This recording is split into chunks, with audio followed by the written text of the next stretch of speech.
The question of having a conflict with your manager is a pretty standard topic in job interviews today.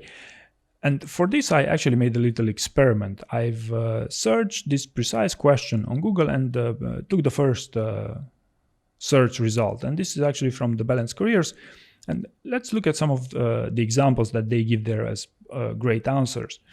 I've been fortunate to have terrific managers during my career thus far. I have respected each of them and got along well with all of them. Now, if you tell me that in today's job market, and especially with a high-performing company, this answer will score you any points, I'll think you'd be dead wrong. And there are many reasons, but the first and foremost is that this question is actually, the real question is, tell me about the time when you had a disagreement with your manager, which is a behavioral question. The way this answer is presented here is that of a hypothetical question, which will never fly in a behavioral interview. Let's take the next one. No, I'm a hard worker and my managers always seem to appreciate the job I'm doing. I got along well with every manager I've had. So again, it's a pretty weak answer. Again, it's a hypothetical one. It doesn't talk about a specific situation, And by the way, their question was slightly modified here. Have you ever had difficulty working with a manager? So if you answer, no, I'm a hard worker and my managers always seem to appreciate the job I'm doing, and come on, you cannot be right here. You cannot be true here. I mean, unless you've never had a boss, or even further than this, if you've never had a conflict with your boss, it means either your boss was a very low performer, either, you were not a high performer in the first place, because if you don't have conflicts at work, then it means you're not high performing individual yourself. So again, this is a very bad answer, and I would never go with such an answer.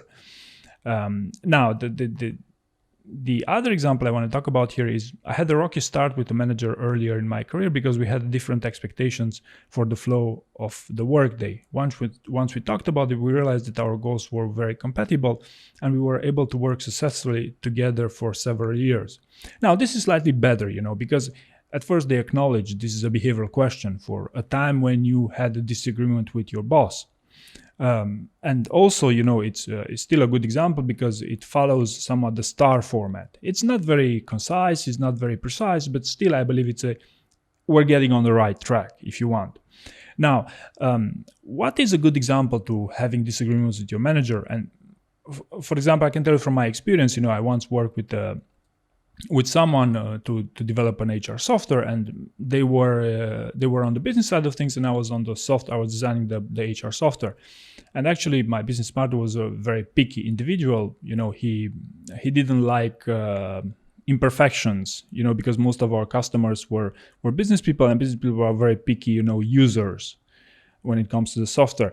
And actually, I took this quite seriously and changed the development process of the software itself, and instead of demoing my picky business partner each time we had an alpha release of some user interface, I decided to go one step further in actually implementing another layer of quality assurance in order to ensure that the defects would not get sent down the line. And actually this significantly improved the quality of the deliverables, and actually this also relaxed our conversations moving further. And we had a business relationship for around 6 years. This would be on a slightly more technical side of things, but if you want an example from for the sales role, would be I remember someone that I coached a while ago. He said that while working in the telecom business, in the sales process, he used to no longer perform all that well. He used to be high performer, but starting late 2019, he no longer performed that well. And of course his boss showed his concerns here, and they had numerous discussions about this, because the salesperson wanted to keep the same strategy moving forward, and his boss say, hey, but it's obvious it's not working, so why do you want to keep this the same strategy here, because it's never going to fly. And the resolution here would be for them to try out new strategies, of instead of eyeing only the long-term larger deals, to also eye the short-term quicker gains, because the market dynamics would have shifted, because of whatever events were happening in that market. And while it was hard for the salesperson to acknowledge that they were actually wrong about their strategy, they took the feedback from their boss seriously. They A/B tested that strategy on shorter term results, at least in the beginning. And it was, in the end, this is what enabled them to get back on track and be again a high performer. So this would be an example for a sales role. Now, I've also found, a very interesting other source of information when it comes to answering such questions, and this is from Fairy God Boss, and actually they give you a little bit of insight when it comes to how do you go about answering these questions. And the first one is be appreciative for the lesson. So if you look back at my previous example with the sales role, I did show my appreciation for my boss, that he guided me to change my strategy that enabled me to be a high performer. Be respectful and clear. Like in my examples, I try to steer away from talking about respect, because I thought it wasn't a huge topic in that conversation, but it's something also very useful for many of you who like to pick examples where more extreme examples of heavy conflicts with your boss. And the third, and this goes very well for sales roles especially, is be short and sweet. And to give an example here, one time I disagreed with my manager over how to handle a sales deal. I respectfully expressed my opinion on how to make the sell, and ultimately we made the sell. It worked out well, and we both maintained open and honest communication with each other.